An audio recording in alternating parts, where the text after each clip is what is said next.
วดพัฒนาบางคุณนะครับ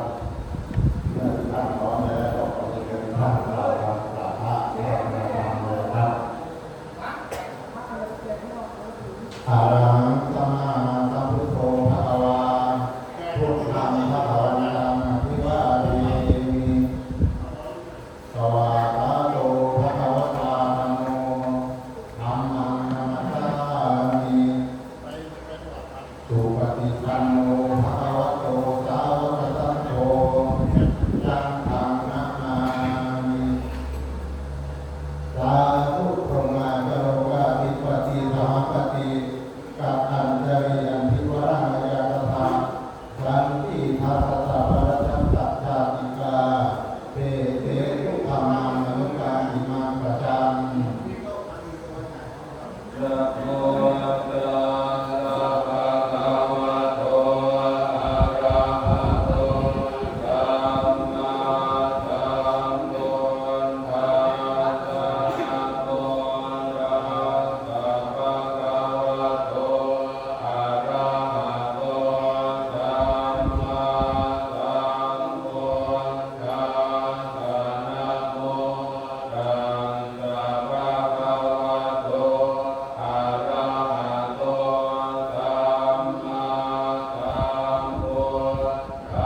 ยังกายินติยังมะหินติยังจิตตินติยังปุริสินติยังกิริสินติยังสุขินติยังโย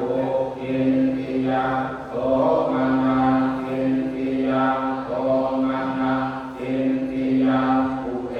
สินติยังปันสินติยังกิริสินติยังกตินติยังสมาสินติยัง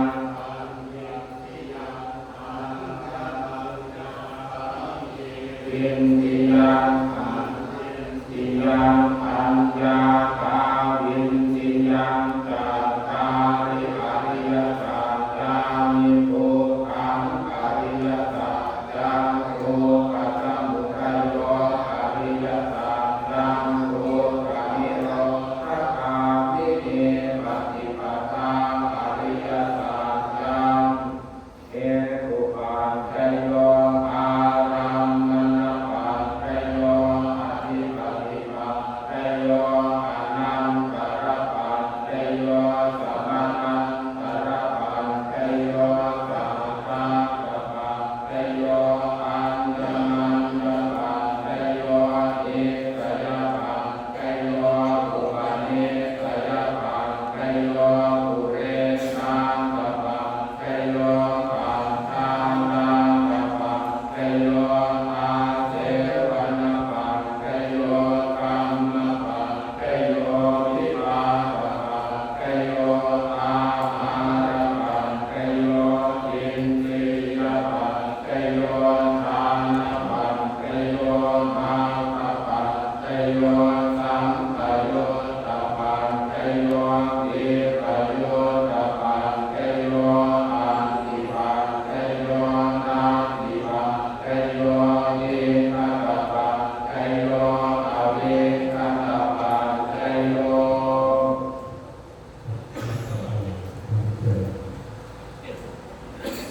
คุณยายครับจะเป็นคนได้เลยนะครับ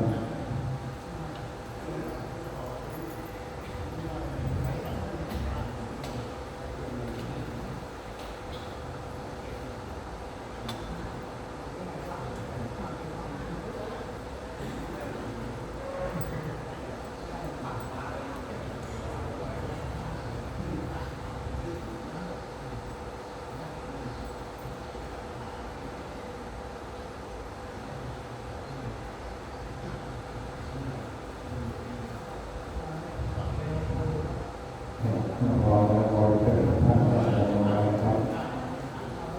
อานิจจาวัฏสังขาราอุปาทวยตัสสิโลอุปาทิตวานิโรธานิเตสังมุขสโมทุโข ความสุขถ้าเราไปของที่เป็นสภาพโอกาสใจขึ้นตัวเราได้เพื่อได้ข่าวทำสลายออกมาพูดถึงการทำจะถูกประกาศนะครับ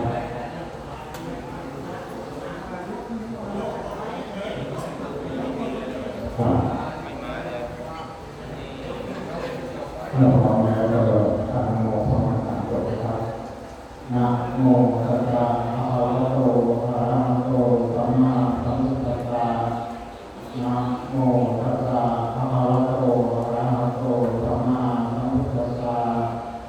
นะโมตัสสะภะคะวะโตอะระหะโตสัมมาสัมพุทธัสสะอิมานินาคันเตทิตาภูปะบุพภวรานิจักขุปัจจยานิสัพพะริวารานิภิกขุสังฆัสสะโอโนทยามะสาธุโนพันเตภิกขุสังโฆอิมานิทีปะภูปะบุพภวรานิจักขุปัจจยานิสัพพะริวารานิ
ยะถา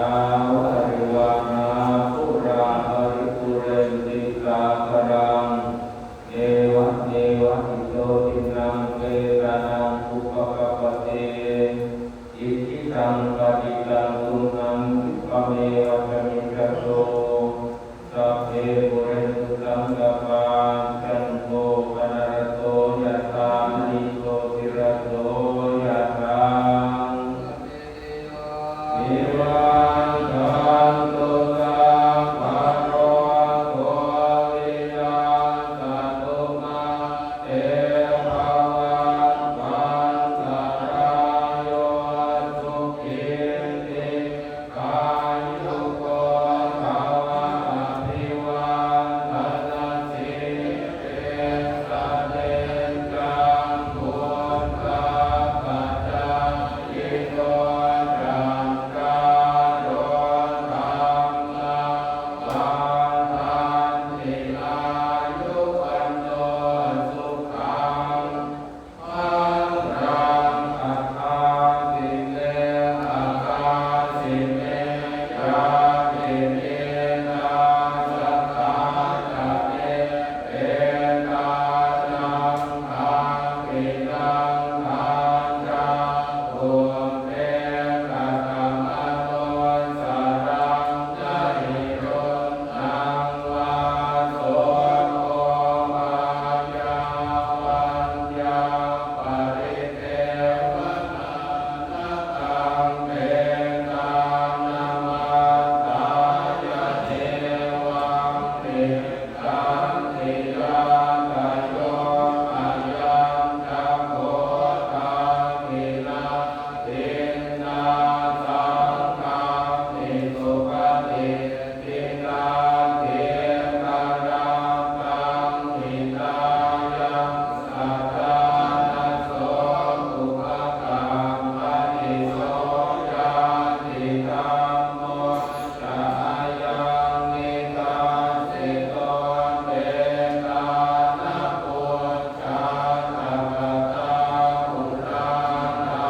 ปานังจามิโกนาโนปฏินังโทเมหิปุญญังอสุตังอนังอคันเตภวตุตังธัมมังกาลังคันตุสัมปะเทวตาสัมปะพุทธังทุกขาเวนัสสตาโสติภวันตุเตภวตุสัมปะมังกาลังคังคันตุสัมปะเทวตาสัมปะธัมมังทุกขาเวนัสสตาโสติภวันตุเตภวตุสัมปะมังกาลังคังคันตุสัมปะเทวตาสัมปะสังฆานุภาเวนัสสตาโสติภวันตุเต ขออยู่เป็นนักศึกษาและผู้ที่เป็นท่านนะครับกล่าวขอวันนี้นะครับอะระหังสัมมาสัมพุทโธภะคะวาพุทธังภะคะวันตังอภิวาเทมิสวากขาโตภะคะวะตาธัมโมธัมมังนามัสสามิสุปฏิปันโนภะคะวะโตสาวกสังโฆสังฆังนัมมามิ ครับท่านต่อไปก็เป็นพิธีขอหน้าในพระราชวังนะครับ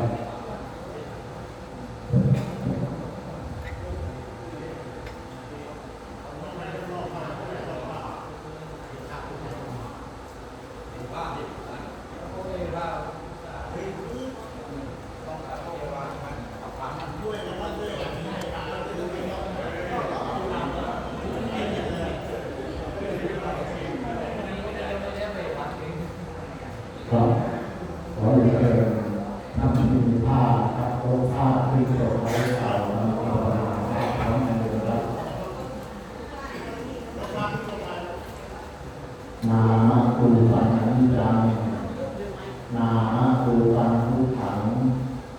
นามาคูปังอัตตาขอผู้ผลบุญนี้ส่งอุทิศผลให้คุณพ่อคุณส่งเกิดทัพนับแต่นี้จงเป็นสุขทุกภพภายในสุขาวดีอันเป็นที่เบิกบานตะการเพลินกลับไปเถิดท่านที่ท่าครับเข้าทะเลให้พบพระแถวหน้าครับ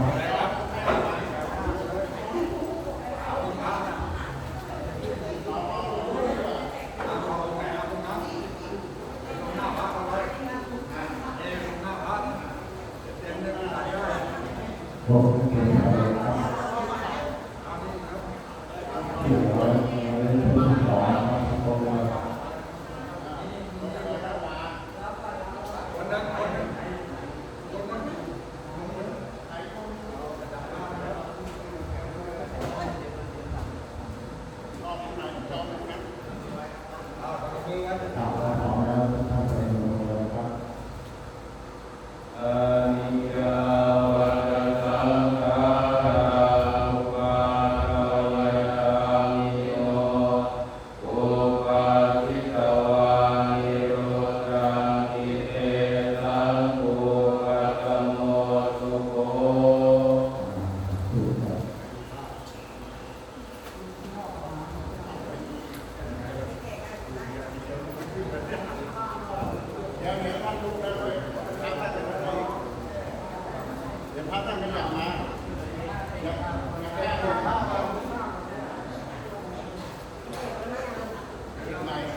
มีหมอชายก็จะมา